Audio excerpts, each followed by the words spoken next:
வணக்கம். நம்ம சேனலில் இன்றைக்கி கேப்சிகம் வச்சு இன்றைக்கி சூப்பராக ஒரு ஸ்நாக் ரெசிபியாகவும் இதை நம்ம வச்சுக்கலாம். அப்படி இல்லைன்னா நம்ம ஒரு பொரியல் மாதிரியும் சாப்பிட்லாம். சுட சாப்பிட்டோம்னா அந்த பூண்டு ஃப்ளேவருக்கும் அதுக்கும் ரொம்ப அட்டகாசமாக இருக்கும். நம்ம பொதுவாகவே ஃபுட்டில் கேப்சிகம் குடமிளகா நம்ம பஜ்ஜி போட்டு சாப்பிடுவோம், இல்லை நூடுல்ஸு அந்த மாதிரி கொஞ்சம் தான் சேர்ப்போம். ஆனால் கேப்சிகமில் பயங்கரமான ஹெல்த் பெனிஃபிட்ஸ் இருக்குது. பாருங்கள், அது எல்லாமே நான் எடுத்து வச்சுருக்கேன். மெயினாக நம்ம ஹேர் க்ரோத்துக்கு, ஸ்கின் நல்லா பளபளன்னு ஆகி நல்லா ரேடியன்ஸ் தூக்கி கொடுக்கும், கேன்சர் விடாமல் தடுக்கிறதுக்கு. அதே மாதிரி நமக்கு ஃபுட் பாய்சன் ஆயிடுச்சுன்னா கூட அதை நம்ம தடுக்கிறதுக்கு கூட இந்த கேப்சிகம் ரொம்பவே ஹெல்ப் பண்ணும். பாருங்கள், நான் யூசஸ் எல்லாம் எடுத்து வச்சுருக்கேன். நீங்கள் ஒரு தடவை மெதுவாக போட்டு ஸ்லோவாக செக் பண்ணிக்கோங்க. வாங்க இப்போ வீடியோக்குள்ளே போகலாம். எப்படி நல்லா நம்ம சூப்பராக செய்ய போகிறோன்றதை பார்த்துடலாம். 4 இன்க்ரீடியன்ஸ் தான், ரொம்ப கிடையாது. கேப்சிகம், பூண்டு, நல்லா பெரிய வெங்காயம், பச்சை மிளகாய் ரெடியாக எடுத்து சாப் பண்ணி வச்சுக்கோங்க. இப்போ ஜாரில் நம்ம எடுத்து வச்சுருக்க பச்சை மிளகாயை போட்டுட்டு அடுத்ததாக பூண்டையுமே ஊற்றி சேர்த்துக்கலாம். நம்ம இந்த அளவுக்கு போடணும். இப்போ நான் 2 கேப்சிகம் எடுத்திருக்கேன், அதுக்கான அளவு தான் இது. நல்லா கோர்ஸாக பைண்ட் பண்ணிக்கலாம். அப்படி இல்லைன்னா நீங்கள் க்ரஷர் ஸ்டோன் வச்சு இடித்து போட்டிக்கினாலும் ரொம்பவே டேஸ்ட்டாக இருக்கும். இல்லை அம்மியில் கூட தட்டி போட்டுருங்க, ரொம்ப நல்லாயிருக்கும். அதனால் இன்றைக்கி பண்ண முடியல, அதனால் நான் மிக்சியில் போட்டிருக்கேன். வாங்க இப்போ செய்ய ஆரம்பிச்சோன்னா, இப்போ பேனில் ஒரு 2-3 ஸ்பூன் நான் நல்லெண்ணெய் சேர்த்துருக்கேன். நல்லா காஞ்சதுக்கப்புறமா கொஞ்சம் ஜீரகம் போட்டுருங்க. ஜீரகம் பொரிஞ்சதும் இப்போ கட் பண்ணி வச்சுருக்க பெரிய வெங்காயம் போடலாம், இல்லை சின்ன வெங்காயமே டேஸ்ட் ரொம்ப நல்லாயிருக்கும். பட் இது ஒரு ஸ்நாக்ஸ் மாதிரி நம்ம சாப்பிட்றதுனால நான் இன்றைக்கி பெரிய வெங்காயம் போட்டிருக்கேன். நல்லா வதக்கி விட்டுறலாம். எப்பவும் போல் நம்ம பொன்னரம் வர்ற மாதிரி வதங்கினா போதும். இப்போ நம்ம க்ரஷ் பண்ணி எடுத்து வச்சுருக்க அந்த பூண்டும் சில்லி பேஸ்ட்டையும் நம்ம போட்டுறோம். லைட்டாக அப்படியே அந்த எண்ணெயிலே வதக்கிடலாம். அந்த பச்சை வாசனை எல்லாமே அதிலே போயிடட்டும்.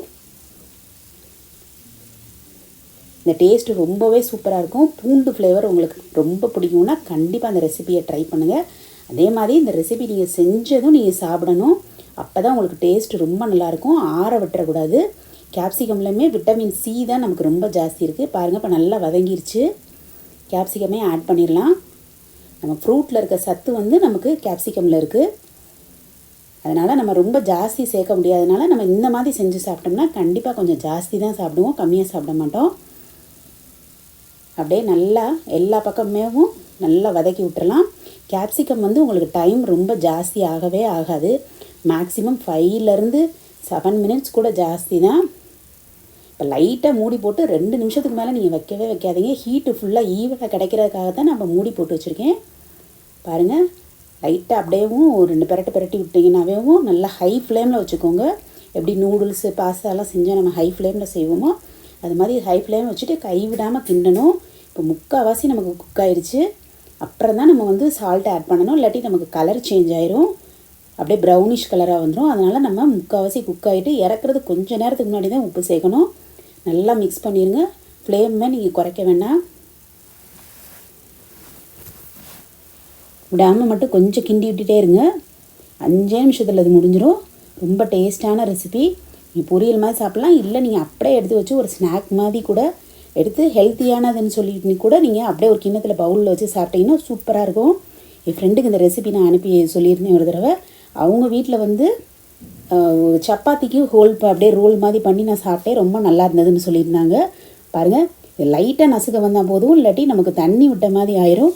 அதனால் ஓவர் குக் பண்ணக்கூடாது. அதுதான் ரொம்ப இதில் நம்ம ஃபாலோ பண்ண வேண்டியது. பாருங்கள், சூப்பரான ரெசிபி. அப்படியே சுட சாப்பிட்டிங்கன்னா ஃபென்டாஸ்டிக்காக இருக்கும். கண்டிப்பாக ட்ரை பண்ணுங்கள், உங்களுக்கு பிடிக்கும். எப்படி வந்ததுன்னு மறக்காமல் கமெண்ட் பண்ணுங்கள். நம்ம சேனலில் ஃபஸ்ட் டைம் பார்க்குறீங்கன்னா சப்ஸ்கிரைப் பண்ணிவிட்டு லைக் அண்ட் ஷேர் பண்ண மறந்துடாதீங்க.